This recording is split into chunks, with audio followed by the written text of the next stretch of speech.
itu sama saja atau hukumnya membatalkan tayamum. Sama kalau ada orang wudhu kemudian buang angin atau buang air kecil atau buang air besar, ya kalau mau sholat lagi harus tayamum lagi, tayamumnya sudah batal ya. Itu yang pertama. Ada banyak pembatal wudhu ya, seperti keluarnya sesuatu dari dua jalan dan seterusnya, tidur yang sangat nyenyak, pingsan dan seterusnya, itu semua membatalkan tayamum. Itu yang pertama. Kemudian yang kedua, zawalul udhru al-mubih lahu kadhabil aduwi wa zawali al-marad wal barad wa wujudu alati nazhil ma wa itlaqis sirah minas sijn alladzi la ma'a fihi li'anna ma jaza li udhrin batala bi zawalihi. Yang kedua ini intinya adalah hilangnya uzur yang membolehkan tayamum yang sudah kita bahas sebelumnya. Ada yang karena tidak mampu menggunakan air, ada yang karena tidak ada air sama sekali. Ketika uzurnya hilang, orang yang sakit kemudian dia awalnya tidak mampu menggunakan air lalu dia sembuh, ya sudah, berarti dia tidak boleh bertayamum lagi, dia wajib untuk berwudu ya. Begitu juga misalnya uzurnya karena ada musuh ya, karena di sekeliling air itu, sumber air itu ada binatang buas dan seterusnya. Kalau sudah tidak ada ya harus kembali lagi dia menggunakan air untuk wudu ya. Atau dicontohkan di sini, contoh yang terakhir ini ya. Misalnya ada orang di penjara, ditahan, kemudian dia tidak diberikan kesempatan ya untuk berwudu dengan air ya, ada air ya hanya untuk minum saja. Ketika dia sudah bebas dari penjara ya berarti sudah kewajiban berwudu tetap berlaku ya, dan tayamum sudah tidak berlaku lagi. Karena ada kaidah, nah ini kaidah penting ya. Beliau menyebutkan di akhir nomor 2 ini, li'anna majaza li udhrin batala bizawali. Mazala atau majaza li udhrin batala bizawalihi. Sesuatu yang dibolehkan karena uzur itu batala, batal. Batal apanya? Batal dibolehkan ya, bizawalihi, ketika uzurnya sudah hilang. Nah, misalnya uzur sakit kemudian tidak masuk, saya izin tidak masuk karena sakit. Kalau sudah sembuh ya berarti sudah harus masuk lagi gitu ya. Ada orang uzur karena safar sehingga dia kesulitan untuk sholat tepat waktu atau sholat di masing-masing waktunya, dia punya uzur sehingga boleh untuk menjamak sholat. Atau orang berpergian jauh, dia punya uzur, maka dibolehkan untuk berpuasa jamak ya, yang awalnya 4 jadi 2. Ada orang hamil, wanita hamil atau wanita menyusui, ternyata dia hamilnya dan menyusuinya di bulan Ramadan, dia boleh tidak puasa ya, dia boleh tidak puasa. Tapi ketika sudah tidak menyusui lagi, misalnya ketika bulan Ramadan itu sudah disapi anaknya ya, maka uzurnya sudah tidak ada lagi ya, uzurnya sudah tidak berlaku lagi. Atau ketika ada uzur-uzur yang lain, maka kalau uzurnya sudah hilang maka tidak berlaku lagi rukhsah atau kebolehan. Baik, kemudian yang ketiga yang menyebutkan ru'yatul ma'i awil qudra ala isti'malil ma'i al-kafi. Ini sebenarnya juga masuk ke poin kedua ya, bisa juga dimasukkan. Melihat air ya, melihat air. Awil qudra ala isti'malil ma'il kafi, atau mampu menggunakan air yang cukup. Ini kan juga termasuk sebenarnya uzur juga. Yang sebelumnya uzur, kemudian uzurnya hilang ya. Awalnya tidak ada air, lalu dia ternyata melihat air. Tayamum, sudah tayamum, mau sholat, ternyata kok ada air ya, ditemukan air, maka seketika tayamumnya sudah tidak berlaku lagi. Begitu juga ketika dia awalnya tidak mampu menggunakan air atau ada air hanya cukup untuk minum, untuk kebutuhan pokok, kemudian ternyata airnya ada, maka ketika itu wudhunya hilang. Baik, kemudian yang keempat, khurujul waqti fi ra'yil Hanabila. Fayabtulut tayammum was-shalah li'anna taharatahu intahat intihai waqtiha. Fabatalat sholatu. Berakhirnya waktu sholat. Khurujul waqti. Berakhirnya waktu sholat. Artinya apa? Ya sudah, waktu sholat sudah selesai. Sehingga ketika hendak tayamum, maka tayamumnya batal ya. Jadi misalnya bertayamum untuk sholat zuhur, lalu waktu sholat zuhur sudah selesai ya, maka dia harus bertayamum lagi kalau dia ingin sholat asar. Ini menurut pendapat mazhab Hambali. Lalu terakhir, atau bukan terakhir ya, nomor 5, ar-riddah, murtad. Murtad. Tabtulu tayammum inda Syafi'iyah bi khilafil wudu liquwatihi wa dha'fi badalihi.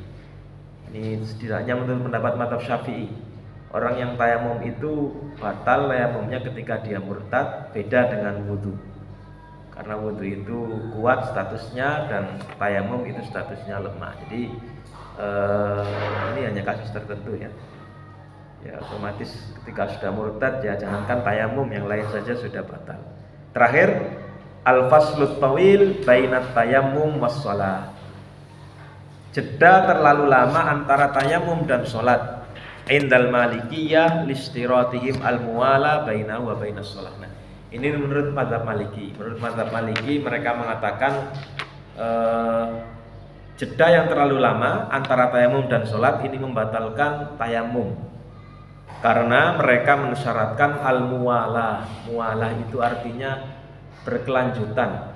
Jadi langsung gitu ya, muwala itu. Misalnya kita wudhu, setelah bergumur dan masukkan serta mengeluarkan air dari hidung, kemudian langsung langsung membasuh wajah ya, jadi tidak ditinggal ngobrol dulu atau tinggal makan dulu. Nah, kalau jeda yang terlalu lama antara tayamum dengan sholat, ini menurut mazhab Maliki ya, beda dengan wudhu. Itu menurut mereka bisa membatalkan tayamum. Jadi kalau mau sholat harus tayamum lagi. Baik, kita selesaikan bab tayamum ini, pembahasan terakhir. Nah, ini mungkin pembahasan yang juga penting ya. Mungkin bisa jadi ini kita alami. Beliau menyebutkan pembahasan terakhir hukmu faqidu at-tahurain. Nah, sebagaimana kita ketahui bahwa alat bersuci itu kan ada dua yang utama ya, yaitu air. Kalau tidak ada maka saudaranya ya, saudaranya Aisyah, Asma bintu Abi Bakar. Jadi Asma dia minta pinjam kiladah. Kiladah itu kalung ya, pinjam kalung. Fahalakat faba'atha Rasulullah sallallahu alaihi wasallam rijalan fi talabiha. Halakat ini maksudnya hilang gitu ya. Halakat itu kan artinya sebenarnya binasa atau mati, tapi tidak, di sini kalungnya hilang. Jadi pinjam kalung, kemudian kalungnya hilang. Faba'atha Rasulullah sallallahu alaihi wasallam rijalan fi talabiha fawajaduha. Rasulullah pun meminta orang-orang, para sahabat untuk mencari kalung tersebut. Fawajaduha, mereka pun akhirnya menemukan kalung ini ya.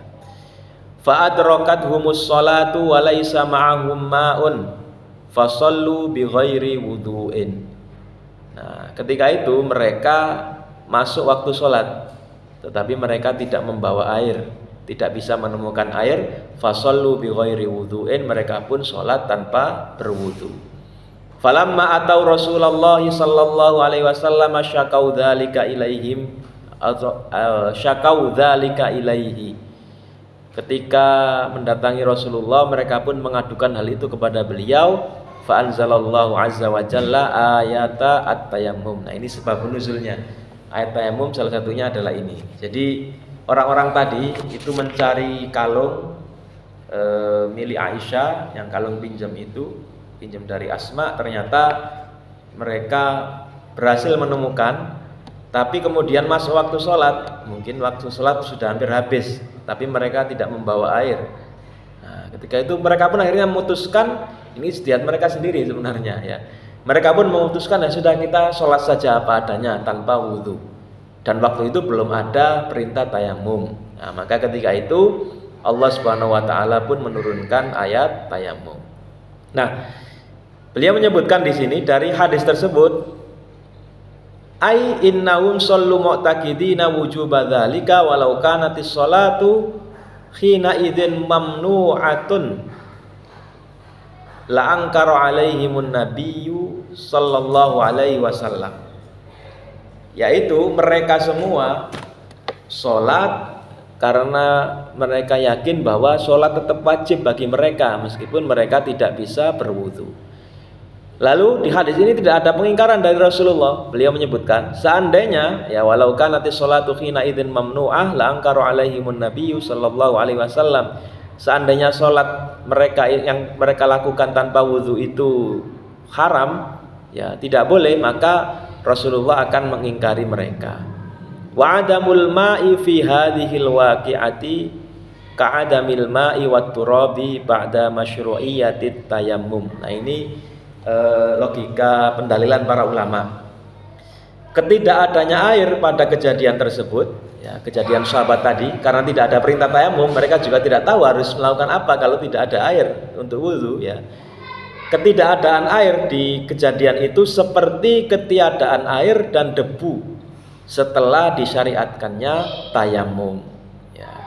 Li'anna i'adatas sholati law kanat wajibatun, ya, lau kanat wajibatan la bayyanaha lahumun nabiyyu sallallahu alaihi wasallam. Nah, ini sebenarnya dalil dari mazhab Hambali tadi yang mengatakan bahwa ketika kondisi tersebut, ketika kondisi itu berlangsung, maka dia sholatnya tidak harus diulangi, ya, tidak harus diulangi. Nah, logikanya kalau mengulangi sholat itu wajib bagi mereka yang tadi sholat tanpa wudhu itu, maka tentu Nabi akan menjelaskan kepada mereka. Idh la yajuzu ta'khirul bayani an waqtil hajah, karena tidak boleh mengakhirkan penjelasan ketika dibutuhkan, ya, ketika dibutuhkan. Tapi beliau menyebutkan pendapat mazhab Hambali tadi, wa nuqisha dzalika bi annal i'adata itu sampai mana fauri, apakah pergelangan tangan atau al-bayan seperti sudah kita bahas di pertemuan sebelumnya.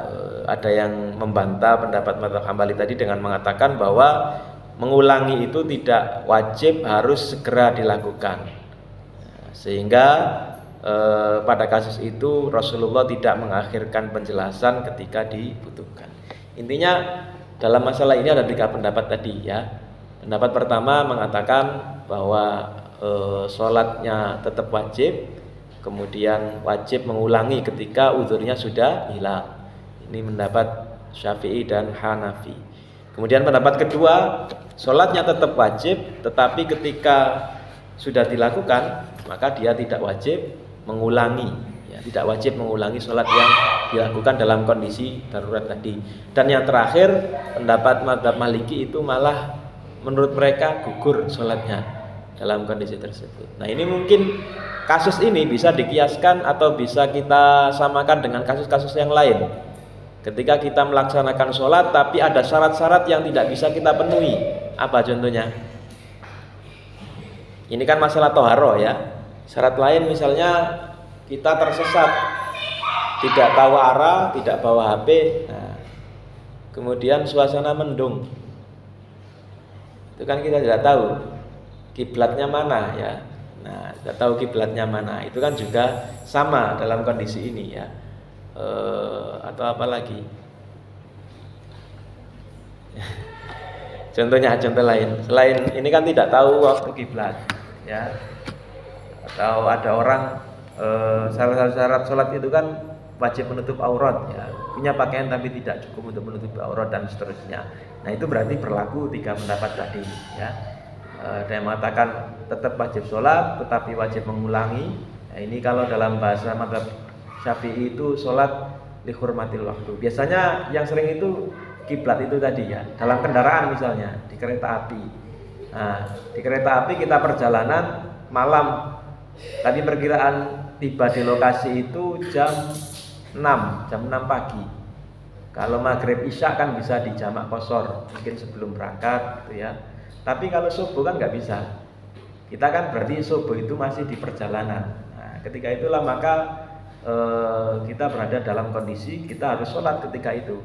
Nah, caranya gimana sholatnya? Ya sholat sebisanya. Kalau bisa berdiri ya dengan berdiri. Dan kalau kereta-kereta yang agak bagus itu biasanya ada musolanya. Sekarang sudah ada kayaknya, meskipun kelas ekonomi atau bisnis itu ada musolanya. Nah, kita bisa sholat di situ. Ya, kita bisa sholat di situ. Gimana kalau naik bis? Ya, kalau bisnya ini milik bisnya perhatian dengan ibadah itu biasanya turun waktu subuh ya.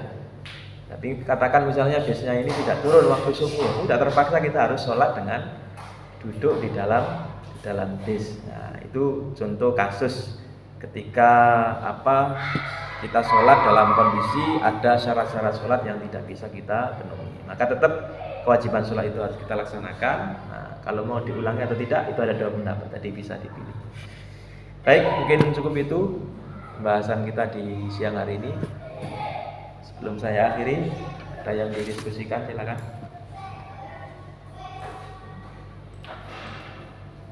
Cukup jelas? Jelas ya? Ya, baik.